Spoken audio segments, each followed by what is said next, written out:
ఈ యొక్క సమయంలో దేవుడు నాకు ఇచ్చిన ఆధిక్యతను బట్టి ఈరోజు మన వాక్య అంశము నీ ఇష్టము నీ చిత్తము.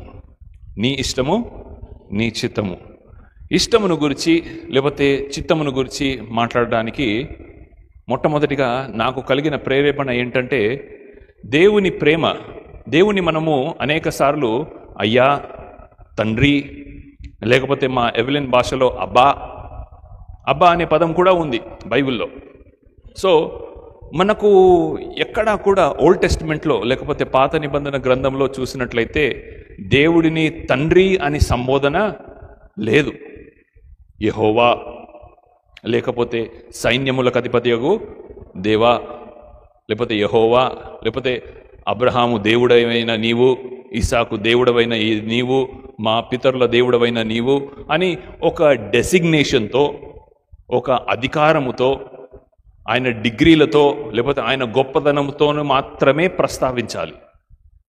అడ్డగోలుగా ప్రస్తావించడము కుదరని పని పాత నిబంధన గ్రంథకాలంలో.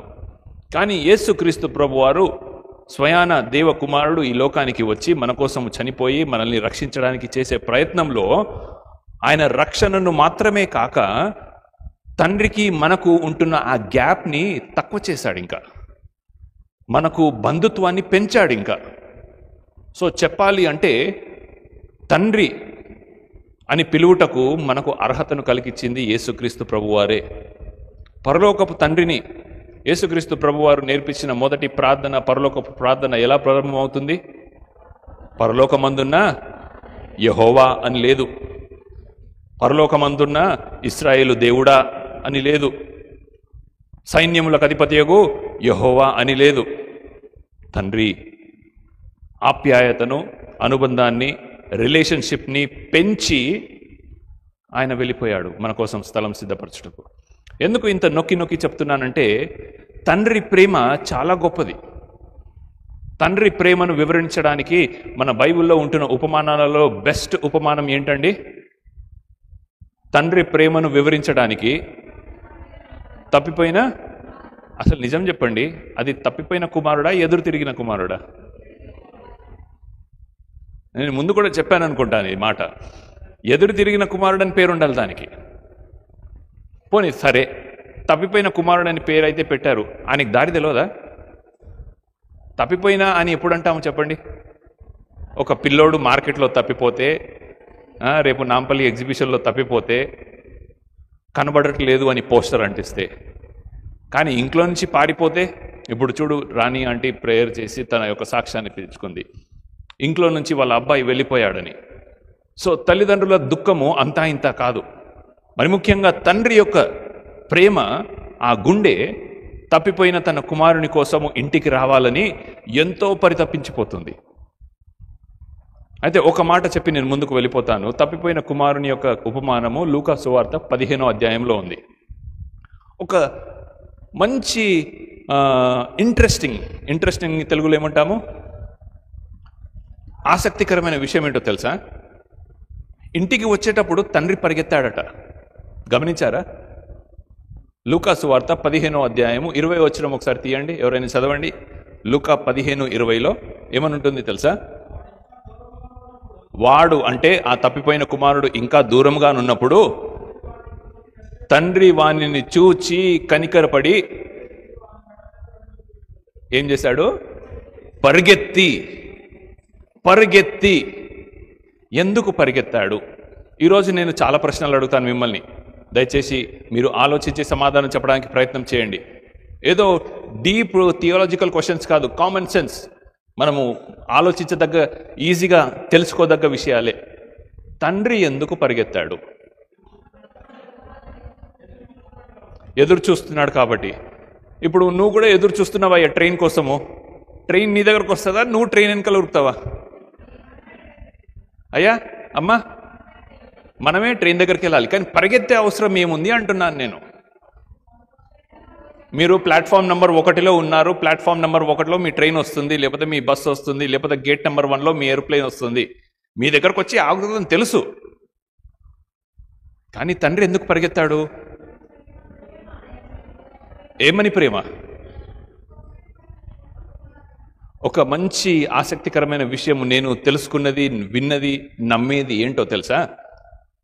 మీరు ఎప్పుడైనా కనబడటం లేదు అని వాంటెడ్ పోస్టర్ల మీద కింద ఒక చిన్న మెసేజ్ రాస్తారు. ఒరే బాబు, మీ అమ్మ ఏడుస్తుందిరా, త్వరగా ఇంటికి వచ్చేయి. ఇంకా కొన్ని ఏముంటాయి తెలుసా? నిన్నెవరు కొట్టరు, ఓకేనా, మీకు నచ్చిన అమ్మాయితో పెళ్లి చేస్తాము. జనరల్గా ఇదే కదా ఉండేది.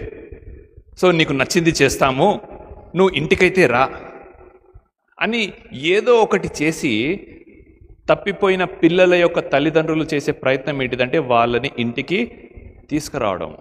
అయితే నేను విన్నది, నేను నమ్మేది, ఇక్కడ ఉంటున్న ఒక లోతైన సత్యం గ్రహించింది ఏంటో తెలుసా? ఒక వేరే దైవజనుడు చెప్పాడు, తండ్రి ఎందుకు పరిగెడుతున్నాడంటే అటు దూరం నుంచి వస్తూ ఉన్నప్పుడు బహుశా ఈ తండ్రి ఆయన మేడ మీద ఎక్కి, మిద్ద మీద ఎక్కి, ఏ రోజైతే ఆయన ఇంట్లో నుంచి వెళ్ళిపోయాడో ప్రతిరోజు ఆ మేడ మీద నుంచి ఎదురు చూస్తున్నాడట, నా కొడుకు వస్తాడేమో, నా కొడుకు వస్తాడేమో, నా కొడుకు వస్తాడేమో అని.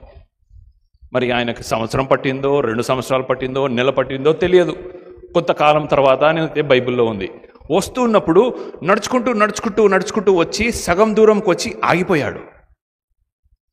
ఎందుకంటే సెకండ్ థాట్స్ వస్తున్నాయి. ఇప్పుడు నేను పోతే నన్ను ఇంట్లో తంతారేమో, మా నాన్న ఏమంటాడేమో,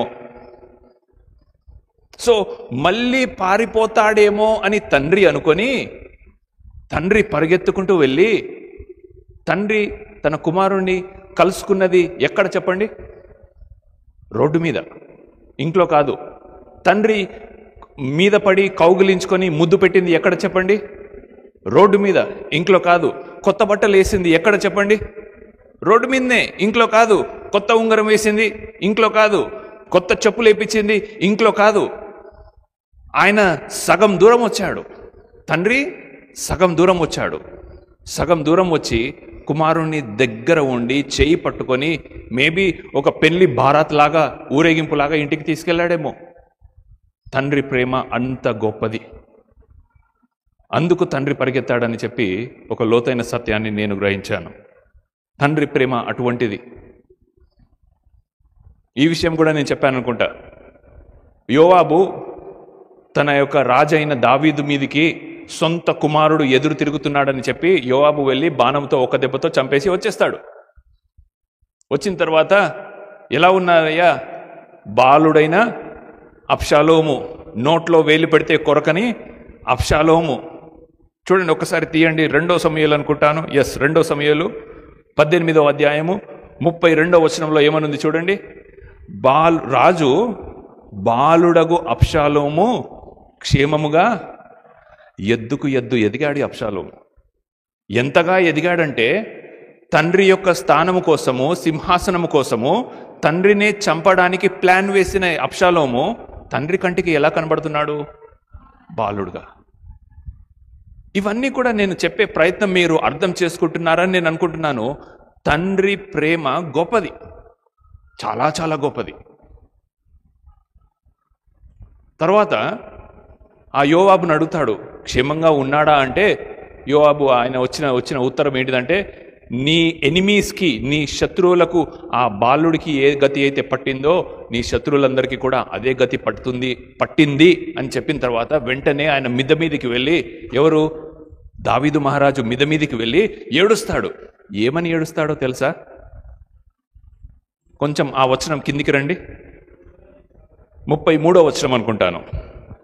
అప్పుడు రాజు బహు కలతపడి గుమ్మమునకు పైగా ఉన్న గది ఎక్కిపోయి ఏడ్చుచు సంచరించుచు, నా కుమారుడా అబ్షాలోమా, నా కుమారుడా అబ్షాలోమా అని కేకలు వేయుచు, నీకు బదులుగా నేను చనిపోయిన ఎడల ఎంత బాగుండు. ఇది తండ్రి ప్రేమ. ఏమంటున్నాడండి? నీకు బదులుగా నేను చనిపోతే ఎంత బాగుండు. ఇది తండ్రి ప్రేమ. చూడండి, యోవాబు ఆయన చేసింది కరెక్టా కాదా? యోవాబు కమాండర్, ఆయన సైన్యాధిపతి. తన రాజుకి ముప్పు వచ్చినప్పుడు తన రాజును క్షేమంగా చూసుకోవాల్సిన బాధ్యత ఆయన మీద ఉంది. కాబట్టి తన రాజును చంపడానికి వచ్చేది ఎవరైనా సరే, తన సొంత కుమారుడైనా సరే, ఆయన వెళ్ళి చంపేశాడు. యోవాబు ధర్మశాస్త్రానికి సాదృశ్యము. సో ధర్మశాస్త్రం ఏమంటుందో తెలుసా? కంటికి కన్ను, పంటికి పన్ను, చెయ్యికి చెయ్యి, ప్రాణానికి ప్రాణం. సో నీకు శిక్ష పడుతుంది, నీకు డిసిప్లిన్ ఉంటుంది. సో నిన్ను కొట్టి చంపేస్తా అని ధర్మశాస్త్రం అంటుంది. కానీ కృప ఏమంటుంది? నీకు బదులుగా నేను చనిపోతే ఎంత బాగుండు అని. సో ఇక్కడ ధర్మశాస్త్రము మనల్ని చంపగోరింది, కానీ కృప నీ బదులుగా నేను చచ్చిపోతే బాగుండు అని అంటుంది. ఇది దేవుని కృపకు, ఆయన ప్రేమకు నిదర్శనము. ఈ ధర్మశాస్త్రానికి, ఈ కృపకు మధ్యలో దేవుడు వేలాడాడు. అందుకే నాకు ఒక బ్యూటిఫుల్ ఫోటో దొరికింది కూడా ఇంటర్నెట్లో. ఏమని ఉందంటే, ఒక సైడ్ ధర్మశాస్త్రం ఉంటుంది, ఇంకో సైడ్ దేవుని ప్రేమ, కృప ఉంటుంది, మధ్యలో క్రాస్. దేవుడు ఆ రెండిటికి మధ్యలో వేలాడాడు. ఎందుకంటే ధర్మశాస్త్రాన్ని తూచినట్టుగా తూస్తే మనమెవరం కూడా ఇక్కడ నిలబడే అర్హత లేదు మనకు. కానీ దేవుని కృప, ఆయన శిలువ మరణం ద్వారా మనల్ని దగ్గరికి తీసుకొచ్చిందని ఇక్కడ చూస్తాము. సో ఇంత గొప్పది దేవుని యొక్క ప్రేమ, మరి ముఖ్యంగా తండ్రి ప్రేమ. ఆ తండ్రి ప్రేమనే ఈరోజు మనము మత్తయి సువార్త 8వ అధ్యాయంలో కూడా చూడొచ్చు. ఎలా చూడొచ్చు అంటే, చూడండి, ఆయన ఆ కొండ మీద నుండి ఏమంటున్నాడు? ఆయన ఆ కొండ మీద నుండి. ఏ కొండ? ఆ కొండ చెప్పండి. ఏ కొండ? మీకు కూడా తెలియదా? బైబిల్లో యేసుక్రీస్తు జీవితంలో 5 కొండలు ఉన్నాయి. నేను జస్ట్ వాటిని చెప్తాను అంతే, మీరు గుర్తుపెట్టుకోండి వీలైతే. 5 కొండలు ఉన్నాయి. మొదటిసారి ఆయన కొండెక్కింది శోధనల కొండ. యేసుక్రీస్తు ప్రభువారు మత్తయి సువార్త 4వ అధ్యాయంలో కనబడుతుంది. ఆ 4వ అధ్యాయంలో బాప్తిస్తం తీసుకున్న తర్వాత ఆయన అరణ్యంలోకి వెళ్ళిపోతాడు.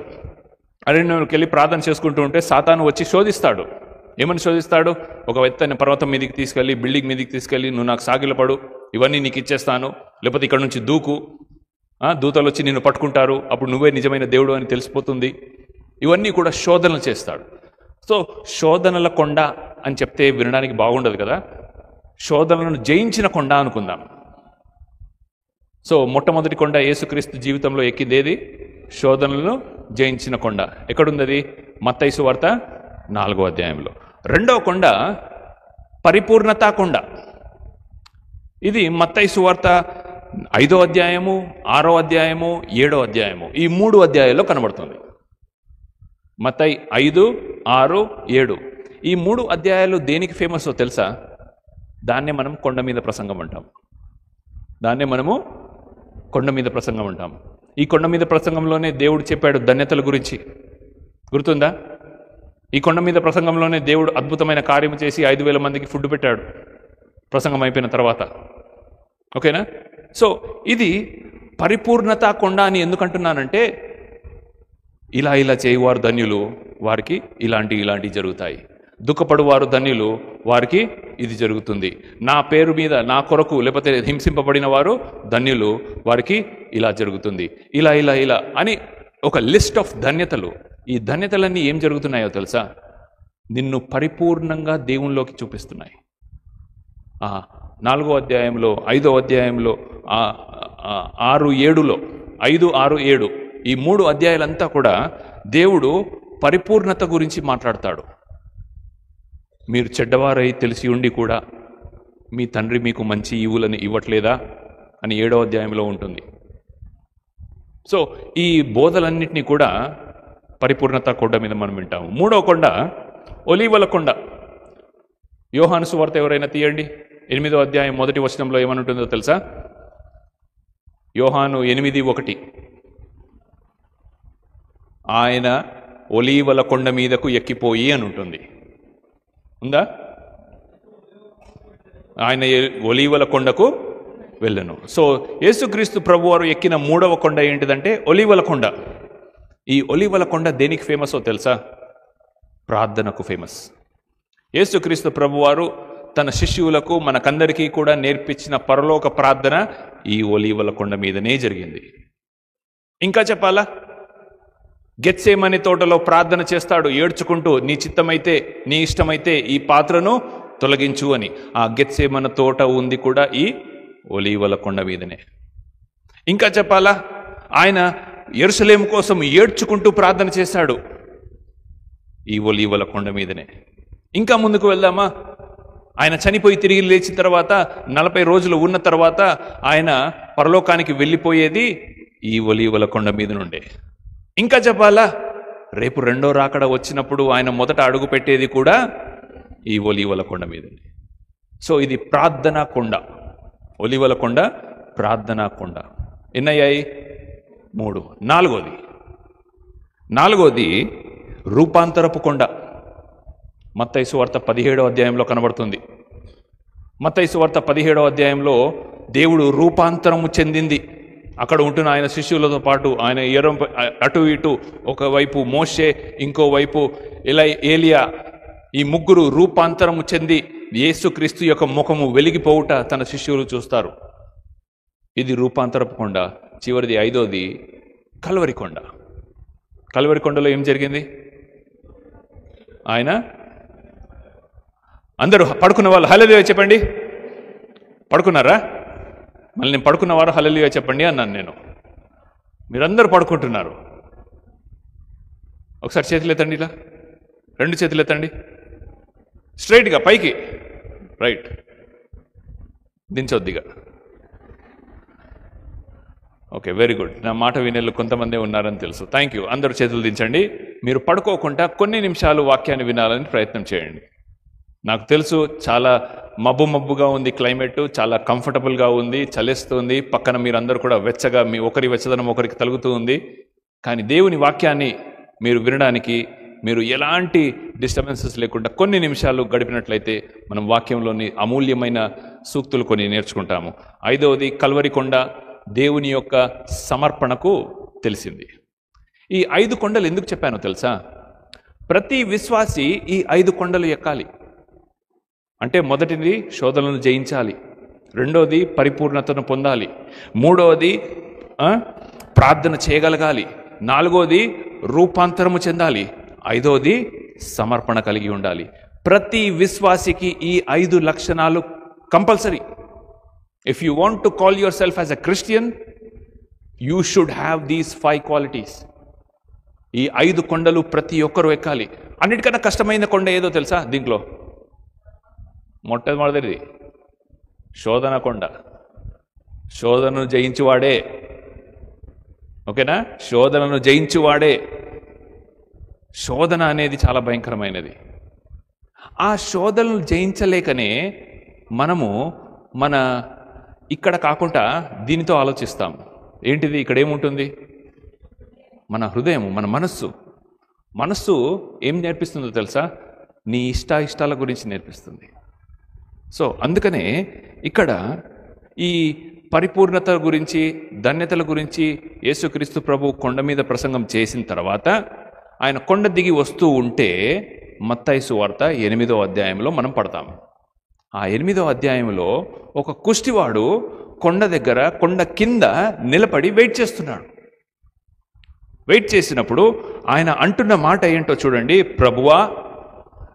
ప్రభువా నీకిష్టమైతే నన్ను శుద్ధినిగా చెయ్యగలవనెను. మొన్న కూడా ప్రస్తావించాను అనుకుంటాను, మళ్ళీ ఇప్పుడు ప్రస్తావిస్తాను. చెయ్యగలవా అన్నాడా? చెయ్యగలవు అన్నాడా? గలవా అంటే క్వశ్చన్ మార్క్, గలవు అంటే కాన్ఫిడెన్స్, నువ్వు చేస్తావని.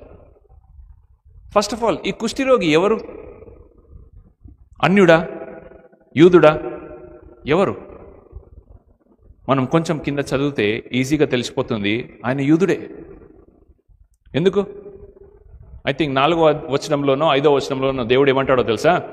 నీ కుష్ఠిరోగు బాగుపడిన తర్వాత నిన్ను నువ్వు యాజకులను కనపరుచుకొని మోషే నియమించిన యొక్క కానుకను నువ్వు సమర్పించుకో. ఇది ఎవరికి వర్తిస్తుంది? యూదులకే వర్తిస్తుంది. సో దాన్ని బట్టి చెప్పొచ్చు ఈ కుష్ఠిరోగి యూదుడని. ఇంకోటి, ఈయన కుష్ఠిరోగి యేసుక్రీస్తుని ఏమని సంబోధించాడు? మొదటి వచనము, ప్రభువా. యూదుడెవరు కూడా దేవుడినైతేనే తప్ప, మెస్సియనైతేనే తప్ప ప్రభువా అని సంబోధించరు. ఈ రెండు క్లూస్ని బట్టి మనకు అర్థమవుతుంది ఈ కుష్ఠిరోగి యూదుడే. ఈ కుష్ఠిరోగి యూదుడే. అయితే ఆయన ఇక్కడికి వచ్చి ఏమంటున్నాడో చూడండి, ప్రభువా నీకిష్టమైతే నన్ను నీవు శుద్ధిగా చేయగలవు. పోయిన ఈ ప్రస్తావన మళ్ళీ నేను తీసుకొస్తున్నాను, ఎందుకంటే చాలామంది వినలేదు కాబట్టి. మీ పిల్లలు మీ దగ్గరికి వచ్చి, మీరు ప్రాణంగా మీ లడ్డు బుడ్డు బాగా ప్రాణంగా పెంచుకున్న మీ పిల్లలు వచ్చి, అమ్మా నాకు ఆకలిస్తుంది అన్నం పెట్టు అంటే పెడతారు. అమ్మా నీకు ఇష్టమైతే నాకు అన్నం పెడతావా అన్నారు అనుకోండి, తల్లి గుండె తండ్రి గుండె ఎలా ఉంటుంది చెప్పండి? పగిలిపోతుంది. ఆ బియ్యం బస్తా అంతా నీకోసమే అమ్మా. నీకన్నం పెట్టకపోతే మీ ఆయన కన్నం పెడతావా? లేకపోతే మీ నాన్న కన్నం పెడతానా? నువ్వు ఫస్ట్. మీ నాన్న ఉద్యోగం చేసి సంపాదించేది నీకోసమే, నేను ఉద్యోగం చేసి సంపాదించేది నీకోసమే, ఈ డబ్బాలో బియ్యం అంతా కూడా నీకోసమే, అన్నీ నీకోసమే. నీకు ఇష్టమైతే అన్నం పెట్టు అని అనడంలో అది గుండె చాలా పిండేస్తుంది. అందుకని దేవుడు కూడా ఇదే మాటను పట్టుకొని నాకు ఇష్టమే అని గట్టిగా కేక వేశాడు. నేను పరలోకం నుంచి దిగి వచ్చింది నీకోసమే, ఆ సిలువలో చనిపోయేది నీకోసమే, తిరిగి వెళ్ళి నీకు స్థలం సిద్ధపరచడానికి వెళ్ళేది నీకోసమే. ఇంత నీకోసము చేయగలిగిన వాడిని నీకోసం ఆఫ్టర్ ఆల్ ఒక కుష్ఠిరోగాన్ని బాగు చేయలేనా? అయితే ఇక్కడ ఇంకో క్వశ్చన్, మనం దీన్ని కొద్దిగా డీటెయిల్గా స్టడీ చేయడానికి ప్రయత్నం చేద్దాము. తొందరగానే ముగిస్తాను, మీరు టెన్షన్ పడొద్దు. కానీ ఇక్కడ నీకిష్టమైతే నన్ను బాగు చేయి దేవా అని ఎందుకన్నాడు? దేవా నన్ను బాగు చేయరాదు ప్లీజ్ అంటే సరిపోయేది కదా. ఇప్పుడు మనం రోడ్డు మీద సిగ్నల్ దగ్గర ఆగుతాము, అడుక్కునే వాళ్ళు భిక్షాటన చేసే వాళ్ళు వస్తారు. థామస్ అన్న నీకు ఇష్టమైతే ఒక 10 రూపాయలు ఏవా అంటారా? లేకపోతే అయ్యా ధర్మం చేయండి బాబు అంటారా? రెండూ రిక్వెస్టింగే. కానీ నా పాయింట్ ఇక్కడ ఏంటంటే, నీకిష్టమైతే అనే పదాన్ని ఎందుకు వాడాడు ఆలోచించండి ఒకసారి. దేవుని చిత్తాని కోసం అని పాస్టర్ లలిత్ అంటున్నాడు ఆల్మోస్ట్. బట్ ఇక్కడ ఒక చిన్న డీప్ మీనింగ్ ఉంది. ఏంటో తెలుసా? యోబుని గుర్తుపెట్టుకుందాం ఒకసారి. యోబు ధనవంతుడా? ఎస్. అందగాడా? అయి ఉండొచ్చు, చెప్పదు. యోగ్యుడా అంటే ఒక మంచి వర్తి పర్సనా? ఎస్. మంచి, క్షమించాలి ఇట్లా అడుగుతున్నానని, మంచి కాపురాన్ని పనికొచ్చే మొగాడా? ఎస్. 10 మంది పిల్లలు ఉన్నారు. అన్ని క్వాలిటీస్ ఉన్న యోబు అందరూ వదిలేసి వెళ్ళిపోయారు. ఎప్పుడు వెళ్ళిపోయారు? ఆయనకు ఆస్తి ఎగిరిపోయింది, రోగం వచ్చింది, అన్నీ పోగొట్టుకున్నప్పుడు. ఈ కుష్ఠిరోగి కూడా ఆల్మోస్ట్ సేమ్ కేటగిరీ. అయ్యా నా దగ్గర ఆస్తి ఉన్నప్పుడు నన్ను అందరు ఇష్టపడ్డారేమో, నా భార్య ఇష్టపడిందేమో, నా పిల్లలు ఇష్టపడ్డారేమో, నా ఫ్రెండ్స్ నాతో ఉన్నారేమో, కానీ ఇప్పుడు నా దగ్గర లేదు. సో నా భార్య అంటే నాకు ఇష్టం లేదు. అంటే ఆయనకు కాదు, తన భార్యకు మేబీ పెళ్లి చేసుకుని ఉండవచ్చు, లేకపోతే తన సహోదరులు ఉండవచ్చు, తన స్నేహితులు ఉండవచ్చు, తన ఇరుగు పొరుగు వాళ్ళు ఉండవచ్చు. మోషే ధర్మశాస్త్ర ప్రకారము కుష్ఠిరోగులకు ఏం చేయాలి? ఊరవతల, ఇంకా చెప్పాలంటే రాళ్లతో కొట్టి చంపేస్తారు. అందుకని ఇక్కడ ఇంకొక పాయింట్ నేను చెప్పడం మర్చిపోయాను. యేసుక్రీస్తు ప్రభు ఫస్ట్ వచ్చాడా, జనులు ఫస్ట్ వచ్చారా? కొండ మీద నుంచి దిగేటప్పుడు చూడండి, మొదటి వచనము ఏమనుందంటే, ఆయన కొండ మీద నుండి దిగి వచ్చినప్పుడు బహుజను సమూహములు ఆయనను, అంటే వెనకాల ఉన్నారా ముందున్నారా? వెనకాల ఉన్నారు. ముందుంటే కొట్టి చంపేసేటోళ్ళు. కుష్ఠిరోగిని ఫస్ట్ ఆయన్నే చూసేటోళ్ళు. సో ఇదంతా ఒక ప్లాన్గా జరిగిందని నేను నమ్ముతాను. ఇంకా చెప్పాలంటే ఆయన ఏ బండ పక్కనో, ఆయన ఏ చెట్టు పక్కనో వెయిట్ చేస్తున్నాడేమో దాసుకొని, యేసు ప్రభువు ఎప్పుడు వస్తాడా, ఎప్పుడు వస్తే ఆయన కాళ్ళ మీద పడి నన్ను ఆయనని నా రిక్వెస్ట్ ఏందో, నా అప్లికేషన్ ఏందో నేను సబ్మిట్ చేసుకోవాలని వెయిట్ చేస్తున్నట్టున్నాడు. అలాంటి పరిస్థితి, అలాంటి భయంకరమైన పరిస్థితి ఈ యొక్క కుష్ఠిరోగిది. సో అందుకని అంటున్నాడు, నేనైతే ఎవ్వరికీ ఇష్టం లేదు, నా భార్యకి ఇష్టం లేదు, నా పిల్లలకి ఇష్టం లేదు, ఎవ్వరికీ ఇష్టం లేదు. నాకు ఆరోగ్యం ఉన్నప్పుడేమో అందరికీ ఇష్టమే, నా దగ్గర డబ్బులు ఉన్నప్పుడు అందరికీ ఇష్టమే, నేను అందంగా ఉన్నప్పుడు అందరికీ ఇష్టమే. అంతే కదా ఈరోజు ఈ లోకంలో యొక్క పోకడ. మన దగ్గర అన్నీ ఉన్నప్పుడు అందరికీ ఇష్టమే, మన దగ్గర అన్నీ పోయినప్పుడు ఎవరికీ ఇష్టం లేదు. కాబట్టి నీకు ఇష్టమైతే నీవు నన్ను బాగు చేయగలవు. అంత బాధ పెట్టుకున్నాడు ఆ కుష్ఠిరోగి. అందుకనే ఈ మాటలను ఆయన దేవుడు అక్కడ రాయిచ్చాడని నేను నమ్ముతాను. ప్లస్ 7వ అధ్యాయం 10వ వచనం ఒకసారి తీయండి. మత్తయి సువార్త 7వ అధ్యాయం 10వ వచనము. ఒక బ్యూటిఫుల్ మాట ఉంటుంది అక్కడ. మీరు చెడ్డవారై ఉండియో మీ పిల్లలకు మంచి ఈవులు ఇయ్యనెరిగి ఉండగా పరలోకములోనున్న మీ తండ్రి అడుగు వాటంతటికంటే ఎంతో నిశ్చయంగా మంచి ఈవులను ఇచ్చారు. బహుశా ఈ కుష్ఠిరోగి ఈ మాటలను వింటున్నాడేమో. ఎందుకంటే ఇది కొండ మీద ప్రసంగంలోనే భాగము కదా, ఇంకా 8వ అధ్యాయంకి రాలేదు కదా. సో బహుశా ఈ కుష్ఠిరోగి వింటున్నాడు, మీరు గలీజ్ పనులు చేసుకుంటూ, మీరు చెడ్డ పనులు చేసుకుంటూ, ఇంత చెడ్డ వ్యసనాలకు గురి అయినా కూడా మీ పిల్లలకు మీరు మంచిదే ఇస్తారే కదా. మీరు చేప అడిగితే చేపనే ఇస్తారే కానీ పాముని ఇయ్యరు కదా. రొట్టె అడిగితే రొట్టెనే ఇస్తారు కానీ రాయిని ఇవ్వరు కదా. సో మీరే చెడ్డవారై ఉండే మీరు మీ పిల్లల పట్ల ఇలాంటి ప్రేమను చూపిస్తే మీ పరలోకపు తండ్రి ఇంకెంత ప్రేమను చూపించాలి. కాబట్టి తండ్రి, దేవా, ప్రభువా, నీకు ఇష్టమైతే నన్ను బాగు చేయి అని అంటాడు. సో ఈ పరలోకపు తండ్రి యొక్క ప్రేమను తన ఇష్టానికి మార్చుకున్నాడు ఈ కుష్ఠిరోగి.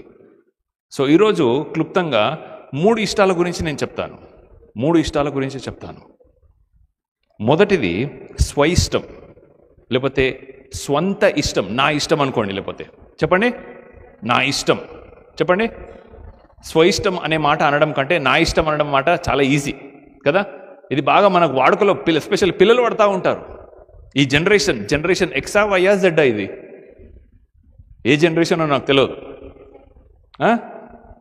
జెడ్డా? జెడ్ తర్వాత ఏమొస్తుంది? మళ్ళీ ఏకి వస్తుందా ఏమో.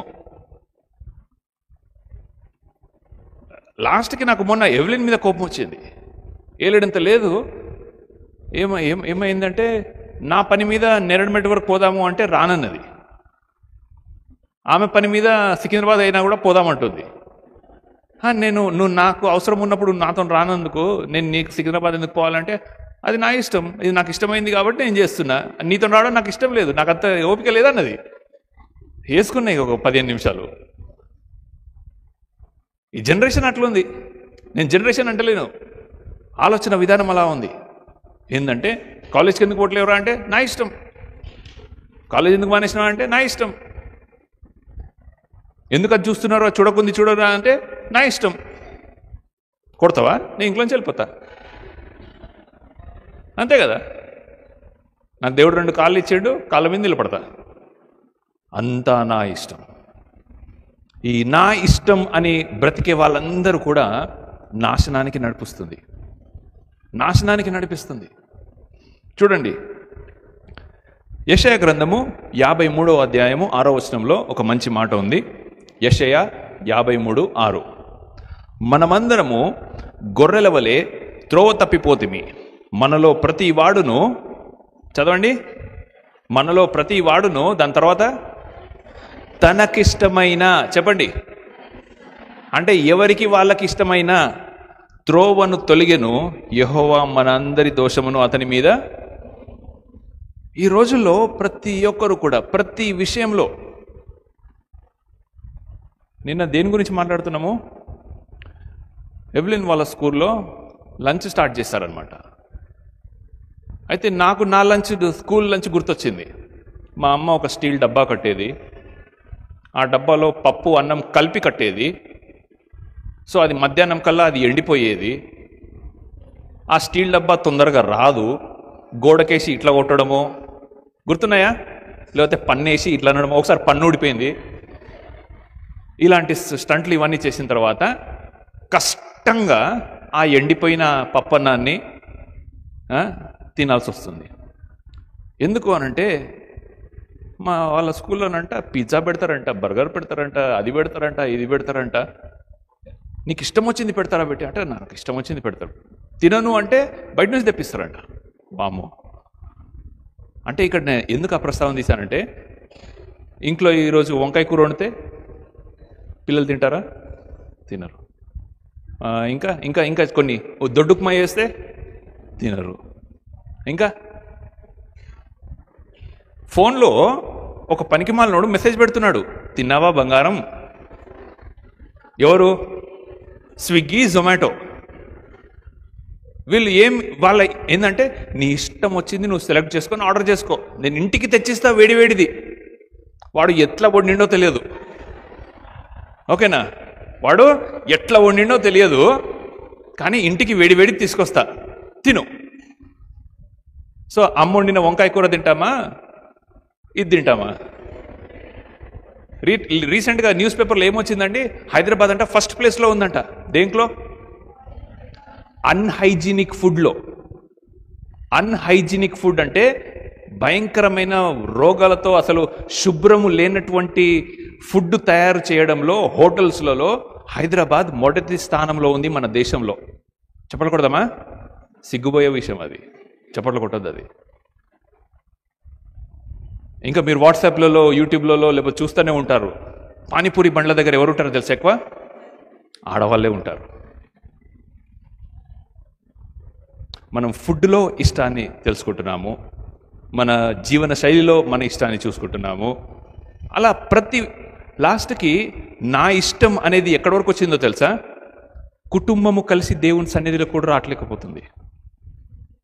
కుటుంబంలో 4, 5 ఉంటే ఎప్పుడో ఒకసారి అయితే అది వేరే విషయమేమో, కానీ ఈరోజు పిల్లలు కూడా, నేను ఆ చర్చికి వెళ్తా, అక్కడ లైట్లు జిగేలు వస్తాయి, అక్కడ ఫుల్ ఒకటి ఎగురుకుంటా కెమెరా వెళ్తూ ఉంటుంది, మా అమ్మ ఇంకో చర్చికి వెళ్తుంది, మా నాన్న ఇంకో చర్చికి వెళ్తాడు, అందరు క్రిస్టియన్సే. మళ్ళీ కుటుంబ సమేతంగా దేవుని సన్నిధిలో మనం కనబడకపోతే అది మనకు శ్రమ. విశ్వాసులము అని చెప్పుకుంటూ, దేవుని బిడ్డలమని చెప్పుకుంటూ, క్రైస్తవులమని మనం ముద్ర వేసుకుంటూ, దేవుని సన్నిధిలో మనము కుటుంబ సమేతంగా కనపడకపోతే అది మనకు, చెప్పండి, శ్రమ. అది శ్రమ. ఈ ఇష్టము ఎంత భయంకరంగా ఉందంటే, దేవుడు న్యాయాధిపతుల గ్రంథంలో ఒక భయంకరమైన మాటను రాయించాడు. మొన్న చెప్పాను, ఇది 21వ అధ్యాయము 25వ వచనం అనుకుంటాను. న్యాయాధిపతులు 21, 25. ఆ దినములలో ఇశ్రాయేలుకు రాజు లేడు, ప్రతి వాడు తన అంటే నీకు ఇష్టమైంది నీవు, నీకు ఇష్టమైంది నీవు, నాకు ఇష్టమైంది నేను, వాళ్ళకి ఇష్టమైంది వాళ్ళు, తన ఇష్టానుసారంగా ప్రవర్తించుచూ వచ్చిరి. వీళ్ళని సెట్ చేయడానికి న్యాయాధిపతులను దేవుడు ఆపి రాజులను స్టార్ట్ చేస్తాడు. ఎందుకంటే రాజు వచ్చి రూల్స్ పెడతాడు, రాజు వచ్చి ట్యాక్సులు కలెక్ట్ చేస్తాడు, రాజు వంగబెట్టి పని చేయిస్తాడు, ఎదురు తిరిగితే తాట తీస్తాడు. ఒకవేళ వాళ్ళు అలా తన ఇష్టానుసారంగా ప్రవర్తించకపోతే మేబీ ఒక మంచి అవకాశం ఉండేదేమో. అది సోషలాజికల్గా, పొలిటికల్గా అది వేరే ఆర్గ్యుమెంట్. కానీ ఇక్కడ ఏమంటున్నానంటే, నీ ఇష్టము భయంకరంగా నాశనానికి నడిపిస్తుంది. మీకు ఇంకో ఉపమానం చెప్పి 2వ పాయింట్లోకి వెళ్ళిపోతాను. ధనవంతుడు లాజర్ స్టోరీ ఎంతమందికి తెలుసు? రైట్. ధనవంతుడు ఎక్కడికి వెళ్ళాడు? లాజర్ ఎక్కడికి వెళ్ళాడు? ఎందుకు ధనవంతుడు నరకానికి వెళ్ళాడు? ఇట్లా గుంపులో ఆన్సర్లు వద్దమ్మా. ఎస్, సువార్త టీచర్ కరెక్ట్ ఆన్సర్ చెప్పింది. ఇంకెవరైనా చెప్తారా? టీచర్ వినిపించిందా చెప్పింది? ధనవంతుడు క్రిస్టియన్ మనలాగా, తెలుసా మీకు అది? అబ్రహాము ఏమనంటాడో తెలుసా? నా కుమారుడా అని పిలుస్తాడు. చూడండి ఒకసారి తీయండి, లూకా సువార్త 16వ అధ్యాయము 25వ వచనంలో, అందుకు అబ్రహాము కుమారుడా. కుమారుడా అని ఎవరిని పిలుస్తాము? దారిన బయటోళ్ళని పిలుస్తామా? మనకు తెలిసిన వాళ్ళని, మనకు చుట్టాలని పిలుస్తామా? మనకు తెలిసిన వాళ్ళని, మనకు సంబంధం, బంధుత్వం ఉన్న వాళ్ళని పిలుస్తాం మనము. సో అబ్రహాం ఏమంటున్నాడు? పరలోకము నుండి లాజర్ని పక్కన పెట్టుకొని, కుమారుడా నీవు నీ జీవితకాలమందు నీకిష్టమైనట్టు సుఖమును అనుభవించితివి, అలాగుననే లాజరు మాత్రము కష్టమును అనుభవించనని జ్ఞాపకము చేసుకొనుము. ఇప్పుడైతే వాడు ఇక్కడ నెమ్మది పొందుచున్నాడు, నీవు మాత్రము. నేను చిన్నగా ఉన్నప్పుడు ఎట్లా అర్థం చేసుకున్నాను తెలుసా ఈ స్టోరీని? ధనవంతుడు ఏమైనా మర్డర్లు చేశాడేమో, మనభంగాలు చేశాడేమో, లేకపోతే బైబిల్ని కాలుతో తన్నాడేమో. అంటే మన దృష్టిలో తప్పులు అంటే ఏంటి? అవే కదా. లేకపోతే ఎవరైనా మోసం చేశాడేమో, లేకపోతే అన్యాయంగా ప్రవర్తించాడేమో. లేదు లేదు లేదు, ధనవంతుడు అవన్నీ ఏం చేయలేదు తెలుసా. He was a very good Christian. ఎవరు? ధనవంతుడు అనబడుతున్న ఈ మనిషి. ఆయన పేరు రాయబడలేదు, కానీ ఆయన ఒక యూదుడు. ఇంకా మీరు ముందుకు వెళ్తే అదే అధ్యాయంలో ఏమంటాడో తెలుసా? సరే, నా సంగతి ఎట్లాగో తేలిపోయింది, నేను ఇక్కడనే నరకంలో ఉండాలి, నా సహోదరులు ఉన్నారు, వాళ్ళ కోసము నువ్వు ఆ లాజర్ని పంపిస్తావా? వాళ్ళు చూసి నమ్ముతారేమో, ఎందుకంటే మేము చేయవలసిందంతా కూడా చేస్తున్నాము, మోషే ధర్మశాస్త్రాన్ని మేము పాటిస్తున్నాము, చేస్తావా అంటే లేదు లేదు లేదు, అట్లా వీలు కాదు అని చెప్పి అబ్రహాము రిప్లై ఇస్తాడు. సో నా ప్రియ సహోదర సహోదరి, నీ ఇష్టం వచ్చినట్టు నువ్వు ప్రవర్తించినట్లయితే అది నాశనానికి నడిపిస్తుంది. ఒక విషయం చెప్పాలా? There are people who call themselves Christians and still drink. క్రైస్తవులు అనబడుతున్న వాళ్ళు ఇంకా చాలామంది తాగుతారు. ఇక్కడ ఒక గమ్మత్తైన విషయం ఏంటంటే, ఒకవేళ వాళ్ళు ఏదైనా చర్చికి వెళ్తున్నారనుకో, వాళ్ళు తాగినప్పుడల్లా వాళ్ళ పాస్టర్ గుర్తొస్తాడు. ఓకేనా? పాస్టర్గా నాకు కూడా ఫోన్లు వచ్చాయి చాలామంది, చాలాసార్లు. తాగి ఎవరు గుర్తొస్తారు? పాస్టర్ గారు నేను తప్పు చేశానయ్యా అని పశ్చాత్తాపం పొంగుకొస్తుంది. వాళ్ళలో మందు పడగానే పశ్చాత్తాపము పొంగుకొచ్చేస్తుంది. పొంగుకొచ్చేసుకొని వాళ్ళు టైంలో అది కూడా ఇప్పుడు జనరల్గా నేను కొన్ని కారణాలను బట్టి నా ఫోన్ ఎప్పుడు 24 hours ఆన్లోనే పెట్టుకుంటాను. నాకు 11 తర్వాత కాల్స్ వచ్చాయి అనుకోండి, 11-12 తర్వాత కాల్స్ వచ్చాయి అనుకోండి, ఒకటి ఎమర్జెన్సీ అయినా ఉండాలా, లేకపోతే మా ఫ్రెండ్స్ అయినా ఉండాలా. మా ఫ్రెండ్స్ అంటే ఎవరు? తాగి ఫోన్ చేసేటోళ్ళు. జరిగింది. అంటే ఇక్కడ ఏమంటున్నానంటే, ఇష్టం వచ్చినట్టు తాగి, ఇష్టం వచ్చినట్టు ప్రవర్తించి, మరలా ఆదివారం వచ్చేసి ఎలాగైతే శరీరానికి స్నానం చేసుకుంటామో అలా మన ఆత్మను కూడా కడిగేసుకొని జీవిస్తున్నట్లయితే, ఇదిగో ధనవంతుడిలాగా మనము కూడా నరకంలోకి వెళ్ళిపోతాము. సో ఈ నా ఇష్టము అనే ప్రవర్తన చాలా చాలా భయంకరమైనది. రెండో ఇష్టము ఇతరుల ఇష్టము. రెండో ఇష్టం ఏంటిది? ఇతరుల ఇష్టము. 1 పేతురు 4వ అధ్యాయము 3వ వచనము. 1 పేతురు 4వ అధ్యాయము 3వ వచనము. మనము పోకిరి చేష్టలను, దురాశలను, మద్యపానమును, అల్లరితో కూడిన ఆటపాటలు, తాగుబోతుల విందులు, చేయదగని విగ్రహ పూజలు మొదలైన వాటి యందు నడుచుకొనుచు, ఇంకా గట్టిగా అన్యజనుల ఇష్టము నెరవేర్చుచుండకు గతికాలమే ఉండును. అన్యజనుల ఇష్టాన్ని మనం చేస్తున్నామట. ఇంగ్లీష్లో ఒక పదం ఉంది, దానికి తెలుగులో తర్జుమా నాకు కరెక్ట్గా తెలియదు. ఇంగ్లీష్లో దాన్ని ఏమంటారంటే పియర్ ప్రెషర్ అంటారు. ఏమంటారు? పియర్ ప్రెషర్ అంటే ఏంటిదంటే మన చుట్టూ ఉండే వాళ్ళ వల్ల వచ్చే ఒత్తిడి. ఇది ఎక్కువగా యవనస్తులకి ఇది ఎక్స్పీరియన్స్ అవుతారు. ఏమని ఎక్స్పీరియన్స్ అవుతారంటే, వాళ్ళందరూ కూడా డిస్కోలకు వెళ్ళాల్సి వస్తుంది, తాగడానికి వెళ్ళాల్సి వస్తుంది, లేకపోతే ఇంకేదైనా చేయకూడని పని చేయాల్సి వస్తుంది. అయితే నువ్వు ఒకదానివే నేను క్రిస్టియన్ అబ్బా, నేను చేయనబ్బా, నేను అట్లాంటి చేయనన్నప్పుడు వాళ్ళు ఏం చేస్తారు? ఎగతాళి చేస్తారు, నిన్ను గేలి చేస్తారు. అప్పుడు వాళ్ళు ఎక్కడ నీకు దూరం అయిపోతారో, నాతో ఎక్కడ మాట్లాడడం మానేస్తారో, నాతో ఎక్కడ ఫ్రెండ్షిప్ కట్ చేస్తారో అనే భయముతో నీకు ఇష్టం లేకున్నా కూడా నువ్వు ఆ యొక్క దురాచారాన్ని, ఆ చెడ్డ పనిని చేయడానికి పూనుకుంటావు. ఇంకా యవనస్తులు ఎక్కువగా, లేకపోతే ఫ్రెండ్స్ ఎక్కువగా వాడే పదం ఏంటో తెలుసా? కంపెనీకి రారా బై. ఏమంటారు? కంపెనీ కాస్త ఫ్యాక్టరీ అయిపోతుంది తెలుసా? కంపెనీ కాస్త ఫ్యాక్టరీ అయిపోతుంది. ఒక ఎక్స్పీరియన్స్డ్ పాస్టర్ గారు చెప్తుంటే విన్నాను. ఏంటంటే ఫస్ట్ టైం అంట ఒక గ్లాస్ తాగుతాడట మందు. నెక్స్ట్ టైం ఏమైతే తెలుసా, ఆ ఒక్క గ్లాస్ తాగితే ఆ మత్తు కిక్కు రాదట, కంపల్సరీ 2 తాగాల్సి వస్తుందంట. దాని నెక్స్ట్ టైం ఏమవుతుంది అంటే ఇక్కడ ఏమవుతుంది, నీ కెపాసిటీ పెరుగుతుంది, నీ అలవాటు పెరుగుతుంది, నువ్వు ఇంకా డిస్ట్రక్షన్కి పెరల్కి దగ్గర అవుతూ వస్తుంటావు. సో నీకు ఇష్టం ఉండి చేసేది మొదటి పాయింట్. నీకు ఇష్టం లేకున్నా పక్కనోళ్ళని చూసి వాళ్ళ చేత ప్రేరేపింపబడి, లేకపోతే వాళ్ళు డైరెక్ట్లీ ఆర్ ఇండైరెక్ట్లీ ఒత్తిడి చేస్తున్నందుకు నువ్వు చెడ్డ కార్యాలు చెడ్డ పనులు చేస్తున్నట్లయితే దానివల్ల వచ్చేది నాశనం అని ఇక్కడ జ్ఞాపకం చేస్తున్నాను. పోకిరి చేష్టలు, దురాశలు, మద్యపానము, అల్లరితో కూడిన ఆటపాటలు, త్రాగుబోతుల చిందులు, విందులు, చేయదగని విగ్రహ పూజలు. అనుకుంటారు కదా కొంతమంది, ఏంటంటే చెవు కుట్టించుకోవచ్చు, కానీ మొగోళ్ళు చెవు కుట్టించుకుంటే మాత్రం అది క్వశ్చన్. టెంపరీ టాటూ వేయించుకోవచ్చు, పర్మనెంట్ టాటూ వేయించుకుంటే మాత్రం అది క్వశ్చన్. అంటే today's generation are failing to draw a fine line between what is allowed and what is not allowed.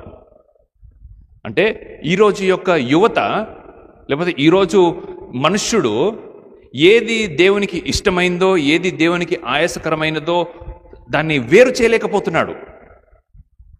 ఆ జ్ఞానం ఎలా వస్తుందో తెలుసా? వాక్యం చదివితే. సింపుల్. వాక్యాన్ని చదివితే దేవుడు నీకు ఇష్టమైంది చేయగలిగేది, ఆయన అలౌడ్ ఏదో నాట్ అలౌడ్ ఏదో మనం అనుకుంటాము, చిన్న చిన్న అనుకుంటాము. ఈ హిప్పీ కటింగ్లు, లేకపోతే పిల్లిగడ్డంలాగా గడ్డాలు పెంచుకున్నాడు, ఇవి మొగళ్ళవి. ఇక ఆడోళ్ళు అయితే చెప్పలేదు నేను, చాలా ఉంటాయి. సో ఇతరుల ఇష్టానికి మీరు దయచేసి పూనుకోకండి. షడ్రక్ మెషక్ అభిజ్ఞగో మీకు తెలుసు అనుకుంటాను. వాళ్ళ దేశం కాని దేశంలో వెళ్ళి కూడా వాళ్ళని ఎంత ఫోర్స్ చేసినా, ఎలాంటి ఫోర్స్ వాళ్ళకి, వంగుతావా, అగ్నిగుండంలో పడి చస్తావా, రాజు చేయించిన విగ్రహం ఎదుట నువ్వు వంగి నమస్కరిస్తావా, లేకపోతే అగ్నిగుండంలో వెళ్ళి చస్తావా అంటే, నేను అక్కడ చావనైనా చస్తాను కానీ ఇక్కడ మాత్రము వంగను. అది అలాంటిది ఇతరుల ఇష్టము. ఆ ఇష్టం నుండి మనల్ని మనం కాపాడుకోవాలి. మొదటిది ఎవరి ఇష్టము? నా ఇష్టము. తెలుసు కదా, ఇది మనకి బాగా ఫెమిలియర్. రెండోది ఇతరుల ఇష్టము. ఈ ఇతరుల ఇష్టంలో ఇంకొక చిన్న మాట చెప్పి మూడోదానికి వెళ్ళిపోతాను. దేవుడు ఒక దగ్గర మాట్లాడతాడు, ఇరుకు మార్గము, విశాల మార్గము. ఒక దైవజనుడు అన్నాడు, ఇలా ఏమన్నాడంటే, 2 మార్గాలు సేమ్ అంట. యాక్చువల్గా 2 మార్గాలు సేమ్ అంట. ఇది మీకు ఏమైనా క్వశ్చనబుల్ లాగా అనిపిస్తుందా? అనిపిస్తుంది కదా. ఇప్పుడు బీటీఎం మేము ఇక్కడ కొన్నప్పుడు, 30 సంవత్సరాల క్రితం కొన్నప్పుడు దారి లేదు. ఫస్ట్ 2 వీలర్ మీద వచ్చేవాళ్ళము, ఇంత దారి అయింది. మెల్లిమెల్లిగా కారులో వచ్చేవాళ్ళము, ఇంత అయింది. తర్వాత లారీలు వచ్చేటివి, ఇంత అయింది. ఇప్పుడు ఒకళ్ళు ఇద్దరు నడిచారనుకో, మార్గం ఇరుగ్గానే ఉంటుంది. మందలుగా నడిస్తే మార్గము విశాలమైపోతుంది, అంతే. There are only 2 choices, heaven and hell. But more people walked on hell, less people walked in heaven.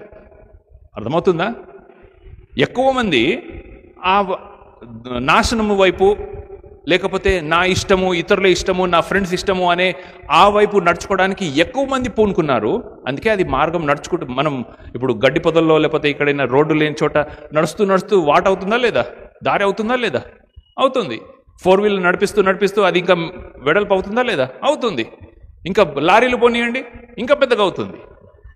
So ఎక్కువ మంది నడుచుకుంటూ వెళ్ళిపోతున్నారు ఆ నాశనానికి. అది విశాల మార్గం అయిపోయింది. అదే కానీ ఆ రోడ్డు, డాంబర్ రోడ్డు మంచిగా హైవే లాగా ఉంది కాబట్టి అందరూ అక్కడ వెళ్తున్నారని కాదు అక్కడ అర్థం. అర్థమైందా? 2 మార్గాలే. ఒకటి దేవుని దగ్గరికి, పరలోకానికి చేర్చేది, ఒకటి సాతాను దగ్గరికి, నరకానికి చేర్చేది. మార్గాన్ని చూసి నిర్ణయాలు తీసుకోలేదు, మందను చూసి మార్గం విశాలపరచబడింది. ఇది మనం జ్ఞాపకం చేసుకోవాలి. మూడోది, అన్నిటికన్నా ప్రాముఖ్యమైనది, మొదటిది ఏమని చెప్పాను? నా ఇష్టం. మూడోది దేవుని ఇష్టం. Very good. దేవుని ఇష్టం. 2 కొరింథీయులకు రాసిన పత్రిక 5వ అధ్యాయము 9వ వచనము చివరిగా ముగించేస్తాను. అందరము కలిసి చదువుదామా? చాలా మంచి మాట, అండర్లైన్ చేసుకోదగిన మాట, వీలైతే బై హార్ట్ అంటే బట్టి పట్టాల్సిన మాట. కావున దేహమందున్నను దేహము విడిచినను, మళ్ళీ మాట్లాడదాం, మళ్ళీ స్టార్ట్ చేద్దాము. కావున దేహమందున్నను దేహము విడిచినను ఆయనకిష్టులమై ఉండవలనని నేను మిగుల అపేక్షించుచున్నాను. అంటే దేహముతో ఉన్నా దేహంతో లేకున్నా, ప్రాణంతో ఉన్నా ప్రాణంతో లేకున్నా, నా ఇష్టము కాదు, పక్కనోళ్ళ ఇష్టము కాదు, దేవునికి ఇష్టలమై ఉండవలనని పౌలు కొరింథీ పత్రికకు, కొరింథీ సభకు రాస్తున్నాడు. ఎంతమంది మారు మనస్సు అనుభవం పొందిన వాళ్ళు ఉన్నారు ఇక్కడ? మారు మనస్సు పొంది బాప్తిస్మం తీసుకొని బలలో చేయిస్తున్న వాళ్ళు ఉన్నారు? ఎంతమంది ఉన్నారు ఇక్కడ? Okay, very good. మీరందరూ కూడా మారు మనస్సు అంటే ఏంటో తెలుసా? ఇప్పటి వరకు నేను నా ఇష్టం వచ్చినట్టు జీవించానయ్యా, ఇప్పటి నుండి నా ఇష్టం కాదు, నా మనస్సును మార్చాను. అందుకనే మారు మనస్సు అంటాం దాన్ని. నా మనస్సును నేను మార్చుకున్నాను. ఇప్పటి వరకు నా ఇష్టం వచ్చిన జార్లో, నా ఇష్టం వచ్చిన లైఫ్లో, నా ఇష్టం వచ్చిన జీవన శైలిలో నేను బతికాను. కాబట్టి నా ఇష్టం కాదు, ఇప్పటి నుంచి నీ ఇష్ట ప్రకారం నేను జీవిస్తానని చెప్పి ఆయన అన్నాడు. సో మారు మనస్సు తీసుకున్న ప్రతి ఒక్క బిడ్డ, ప్రతి ఒక్క సహోదరి, సహోదరుడు, నువ్వు నీ ఇష్ట ప్రకారంగా జీవించకూడదు, నువ్వు దేవుని ఇష్ట ప్రకారంగా జీవిస్తున్నావని నువ్వు ఒక ఆన చేసినట్టు, ఒక ప్రామిస్ చేసినట్టు. సో మనల్ని మనం పరీక్షించుకోవాలి, నేను దేవునికి ఇష్ట ప్రకారంగా జీవిస్తున్నానా లేదా. సరే, 3 ఇష్టాల గురించి అయితే చెప్పాను, కానీ అక్కడ ఏం జరిగిందో ఒకసారి చూద్దాం. ఏది? మత్తయి సువార్త 8లో కదా మనం స్టార్ట్ చేసింది. ఆయన వచ్చి, ప్రభువా నాకు ఇష్టమైతే నన్ను బాగు చేయి అన్నాడు. బాగు చేసిన తర్వాత 8వ అధ్యాయము 3వ వచనం చదువుదాం. ఏం జరిగింది దాని తర్వాత స్టోరీ? అందుకు ఆయన చెయ్యి చాపి వానిని ముట్టి. ఇక్కడ ఇంకో క్వశ్చన్, ఫస్ట్ ఆయనని బాగా చేశాడా లేకపోతే ఫస్ట్ ఆయనని ముట్టుకున్నాడా? మీరు ఈ పదాన్ని వీలైతే అండర్లైన్ చేసుకోండి. అందుకు ఆయన చెయ్యి చాపి, చెయ్యి చాపి. ఇంగ్లీష్ బైబిల్లో ఏమన్నదంటే he stretched out his hand. దేవుని యొక్క చెయ్యి చాపడం అనేది బైబిల్లో చాలా చాలా ప్రాముఖ్యత వహించింది.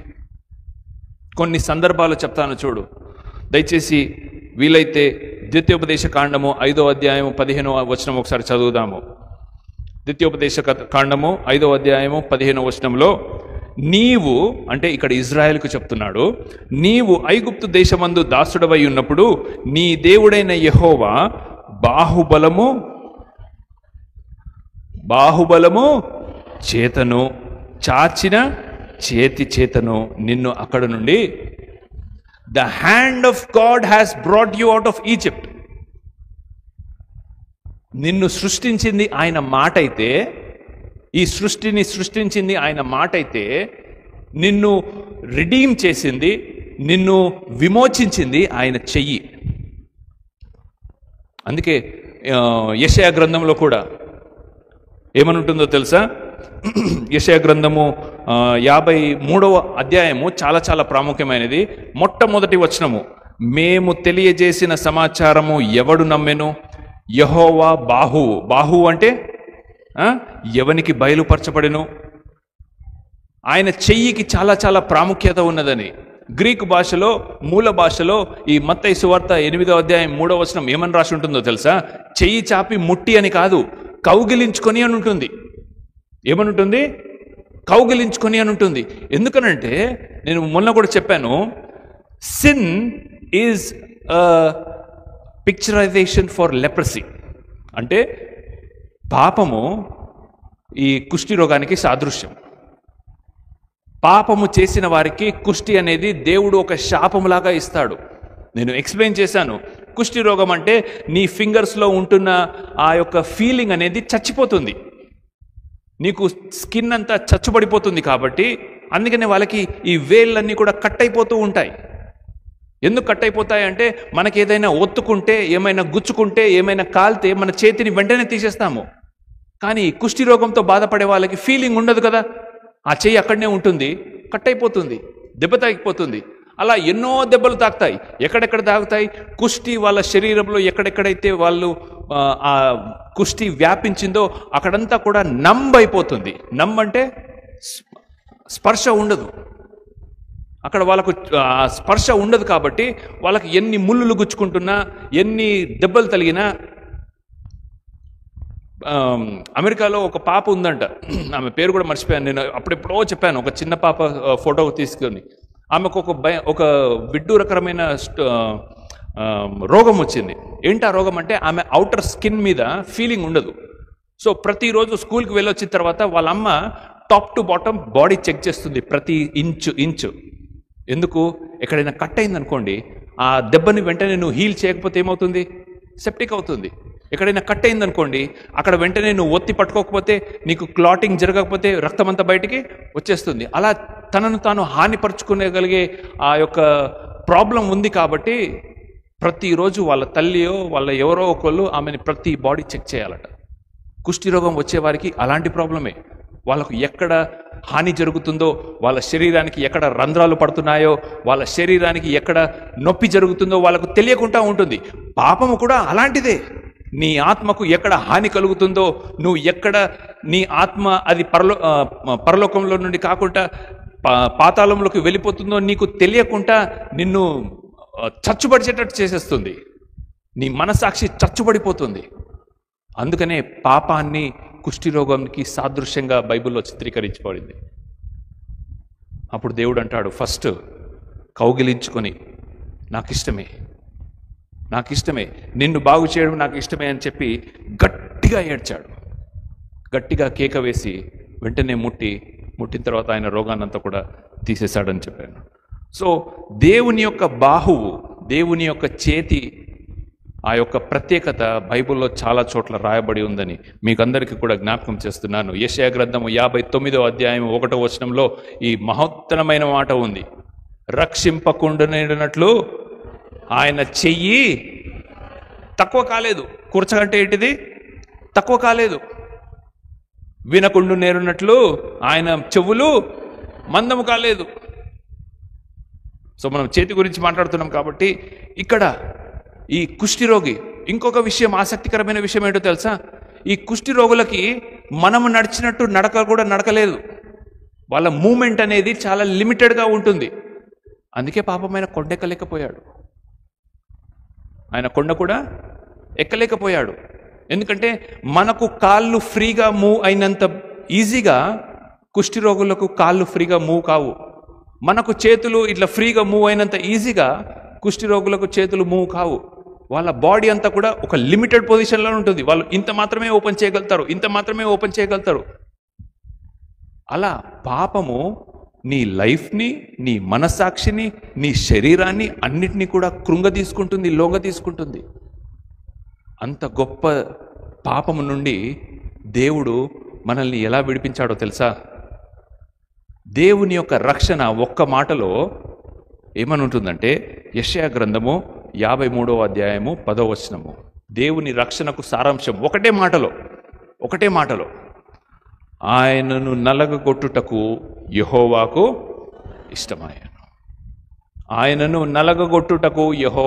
ఇష్టమాయెను.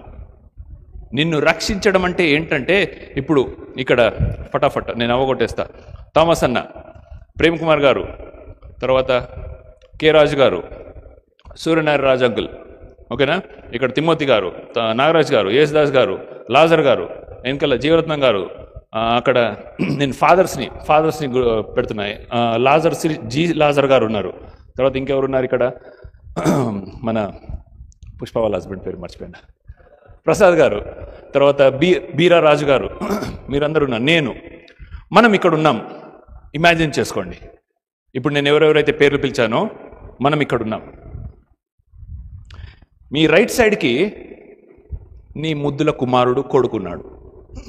నీ రైట్ సైడ్కి అయ్యా జితేంద్ర ఉన్నాడు, లేకపోతే సిరి ఉంది, లేకపోతే లిప్సికా ఉంది, లేకపోతే అంకిత్ ఉన్నాడు, లేకపోతే లహరి ఉంది, లేకపోతే ఇంకెవరు మీ మీ ఫేవరెట్ ఇద్దరు కొడుకులు పెట్టుకుంటారో, ఇద్దరు పిల్లలు పెట్టుకుంటారో, లేకపోతే మీ ఫేవరెట్ని పెట్టుకుంటారో మీ ఇష్టం. మీ రైట్ సైడ్కి ఇక్కడ ఉన్నారు.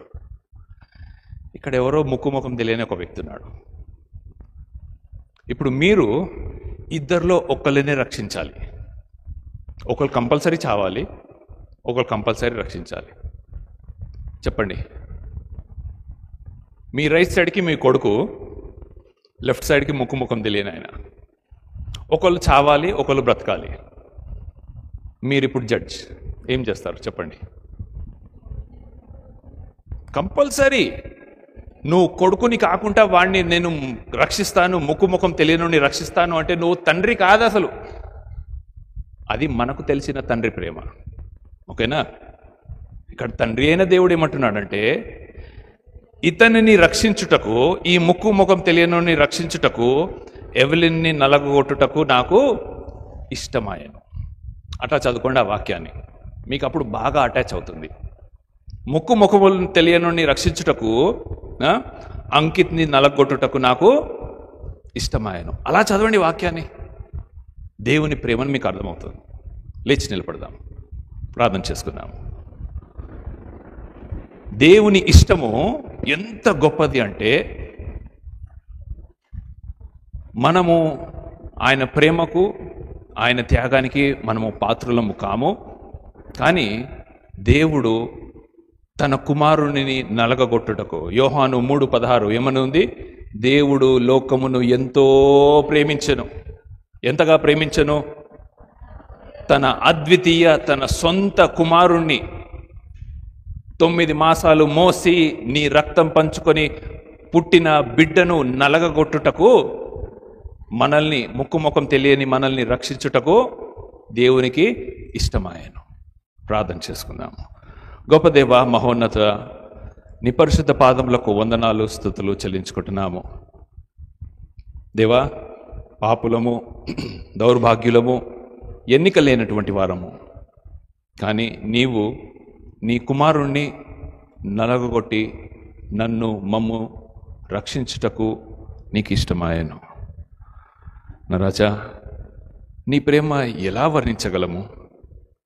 ఈ లోకానికి నీ కుమారుణ్ణి నువ్వు పంపించి, మా కొరకు ఆ సిలువను ఎక్కించి, ప్రతి కొరడా దెబ్బలో, ప్రతి పిడిగుద్దులో, ప్రతి ముళ్ళ కిరీటములో, ప్రతిసారి ఉమ్మివేస్తున్నప్పుడు దేవా, శారీరకంగాను మానసికంగాను నీ కుమారుణ్ణి హేళన చేస్తున్నప్పుడు, నీ కుమారుణ్ణి ఎంతో ఇబ్బంది పెడుతున్నప్పుడు కూడా నీవు ఇష్టంతోనే అవన్నిటినీ జరిగించావు.